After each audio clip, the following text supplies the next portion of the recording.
रामू और उसकी बीवी सीता उसके बेटे चिंटू के साथ रहते थे। उसी गांव में एक तोता भी रहता था। उसका नाम था रघु।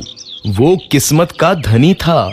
जहां भी जाता वहां किसी भी चीज की कमी नहीं पड़ती थी।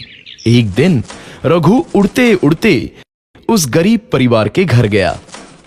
रघु सोचता है, अरे वाह, लगता है यहाँ आज बहुत अच्छा खाना मिलेगा।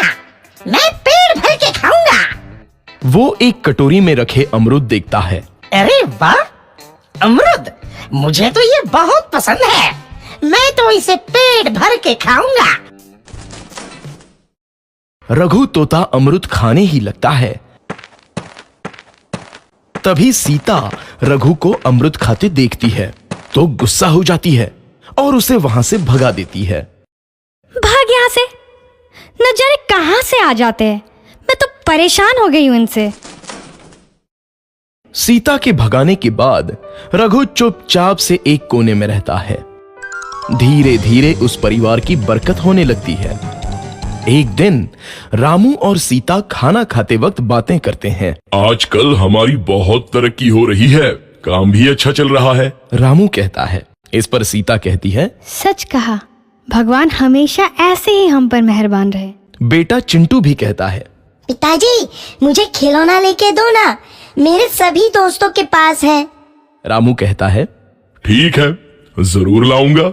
सीता कहती है, कितने खुश है सब, मेरे परिवार को किसी की नजर ना लगे। एक तरफ ऐसी बातें होती हैं तो दूसरी तरफ रसोई में रघु तोता भी अमरूद खाते रहता है। मजा आया, अमरूद खाया, मजा आया, अमरूद खाया, मजा आया। तभी सीता रसोई में आती है और रघु तोते को अमरूद खाते देख बहुत गुस्सा होती है। सीता रघु को बाहर निकालने के लिए पिंजरे में अमरूद रखती है। रघु जब अमरूद खाने लगता है तो पिंजरे का दरवाजा बंद हो जाता है और वो उसमें फंस जाता है। मुझे बाहर निकालो, मैं यहाँ फंस गया हूँ, मुझे बचाओ। अगले दिन सीता पिंजरा उठाकर बाहर दूर उस रघु को छोड़ देती है। रघु के जाते ही उनके घर आई बरकत धीरे धीरे कम हो जाती है। उन्हें बहुत घाटा होता है। सीता कहती है, ये क्या हो रहा है, अचानक इतना कैसे बदल गया? अभी तक तो सब कुछ अच्छा चल रहा था। रामू कहता है, लगता है भगवान हम पर रूठ गए हैं। चिंटू भी कहता है, लगता है अब मुझे खिलौने भी नहीं मिलेंगे। और वो रोने लगता है और बाहर चला जाता है। कुछ दिन बाद रघु तोता फिर से उस घर में आता है।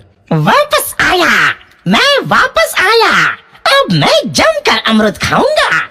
रघु सीधा रसोई घर में चला जाता है और अमरूद खाने लगता है।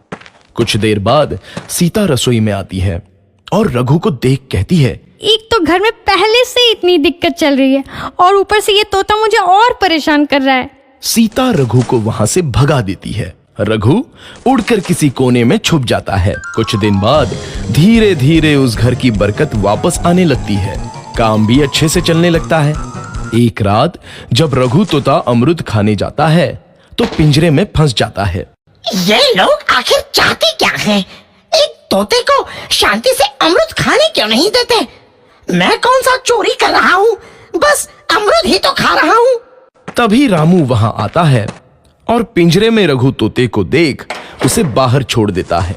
ये तोता भी कितना जिद्दी है, बार बार वापस आ जाता है। जैसे ही रामू रघु को छोड़ देता है, अगले दिन से फिर से उनके घर की बरकत जाने लगती है। काम में घाटा होता है। किसी को समझ नहीं आ रहा था कि ऐसा क्यों हो रहा है। रघु तोता घर आता है तो अचानक बरकत आती है और जब रघु तोता को बाहर निकालते हैं तो बरकत चली जाती है। एक दिन सीता रघु तोते के घर आने और बाहर जाने की स्थिति पर नजर रखती है। ये तोता जब भी घर आता है तो घर में बरकत आती है और जैसे ही ये घर से बाहर जाता है तो उसी के साथ बरकत भी चली जाती है। कहीं ये जादुई तोता तो नहीं है? अगली बार जब ये तोता घर आएगा तो मैं इसे कहीं नहीं जाने दूंगी। सीता रघु का बहुत इंतजार करती है, लेकिन रघु तोता दोबारा उस घर में कभी नहीं आता।